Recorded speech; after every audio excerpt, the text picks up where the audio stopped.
going to hand over to my other wonderful friend, whom we've been working together for 20 years. She's done 3 books, Translation, Education, those things were not mentioned. Word Worlds, which was prescribed in Kerala as a text and workbook. Words, Texts and Meanings for Tiruvallur University.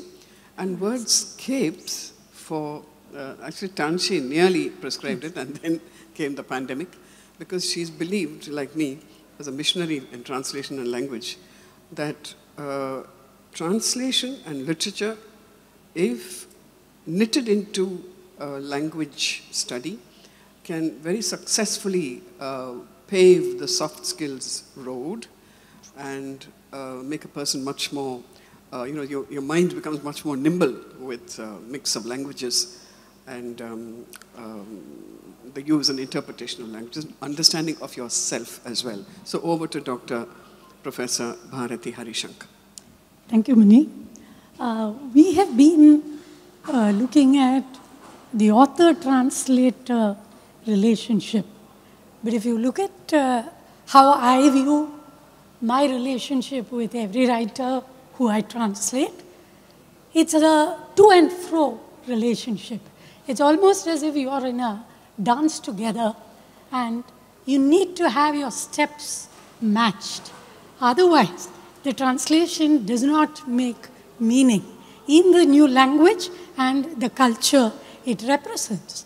But I'm also very thankful to Mini for bringing out this aspect of translation education that we have been doing for over 10, 12 years now. The idea is, how do you teach a translated text in a classroom? Do you look at it as a literary text alone, or do you highlight the translation aspects? And it was precisely because both Mini and I felt that it is a relationship where there's a lot of hand-holding that is required. So very often I have seen little cues in the original text which gives me an idea of how to translate. A very quick example. In Shanmugasundaram's Nagamal, he weaves in the third person and the first person narratives seamlessly. No explanation required. Okay?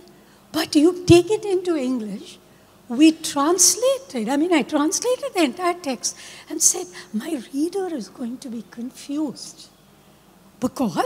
Simply because I'm not Shanmugasundaram.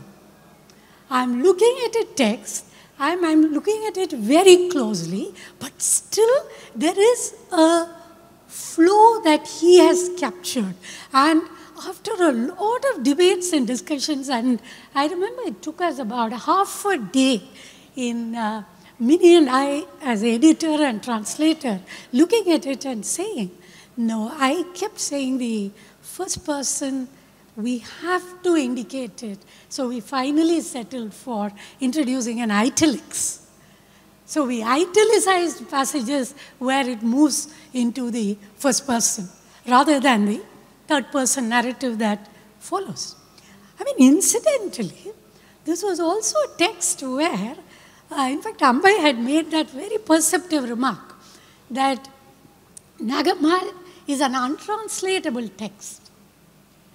And I was puzzled by it. So I kept reading, and the first reading in Tamil seemed very straightforward. Language is simple. The plot line is very simple. There's no extraordinary technique. But believe me, when we were making this decision on introducing the italics, I said, how perceptive Ambai was when she said it's going to be very difficult to translate. See, sometimes it is not the exotic things or a very specific aspect that brings us into this. What we can get into trouble as translators is when it is deceptively simple, both the language and the text. Something very similar happened, for instance, when I translated an Australian Aboriginal poet into Tamil. And I translated it and I was happy with the translation. The translation went this way. Karuppu en thai ennai ஈன்ற தினம் கருப்பு என்னை பெற அவள் பட்ட வலி கருப்பு அந்த it just the entire poem started with the word karuppu. Okay? And when I sent it to Kalachoda, Thiru Manishaputran had his first query was, it looks like a catalog poetry that is commonly used in films. You know, movie lyrics go this way.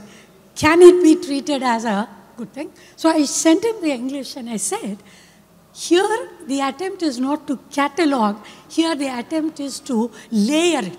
So you pile upon layer of meaning, suddenly what that term black stands for is very different from our perception. So here is where I believe that instead of negotiating two languages on a surface level, it is very important to start looking at, yes, there are cultural codes, but there is also a local specificity. So for instance, when I was trying to translate Tamilchi Thangapandiyan's first collection of short stories, Muttuveedu, the title itself stumbled me. How do you translate Muttuveedu? Because in the Karisal region, there is a cultural angle to it, a custom to it. How do you capture? And when I first sent her back, you know, with a sample of the one story and the title, she said, the title is a winner because I called it a birthing hut. See, now readers who read Birthing Hut may have a different view, but you cannot think of anything except Birthing Hut to capture the concept of Muttuveedu.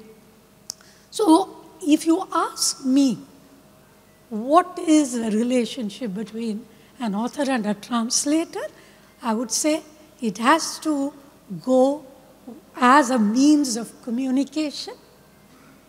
A means of communication where we believe both of us know the cues, and also there's a lot of soft skill required actually to be a translator, because you do not want to overshadow the writer or overstep the little cue that has been given to you, but at the same time, you know, there are places where you need to take a call and say, I'm doing this, I'm translating it, I'm transliterating it, I'm even putting a glossary here because I want my readers in the new culture to also take.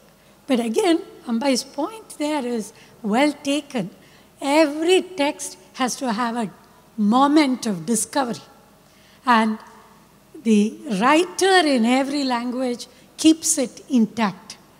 As translators, we have to ask, how do I keep that moment of discovery intact for my readers in a different culture and in a different language?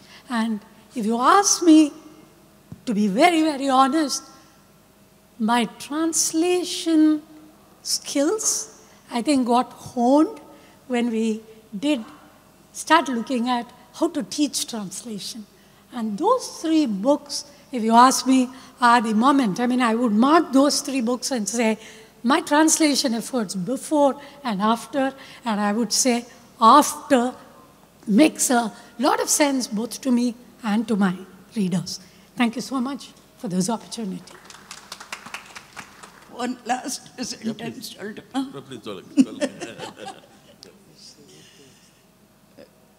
The question that I would like to ask is, it is we who are pondering over translation and how it should reach a Western audience. What is the relationship between the writer and the translator?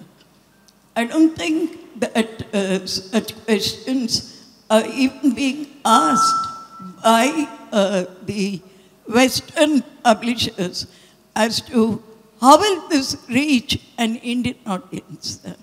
How are the Indian audience going to understand it? is my translation going to be a dance between the writer and the translator?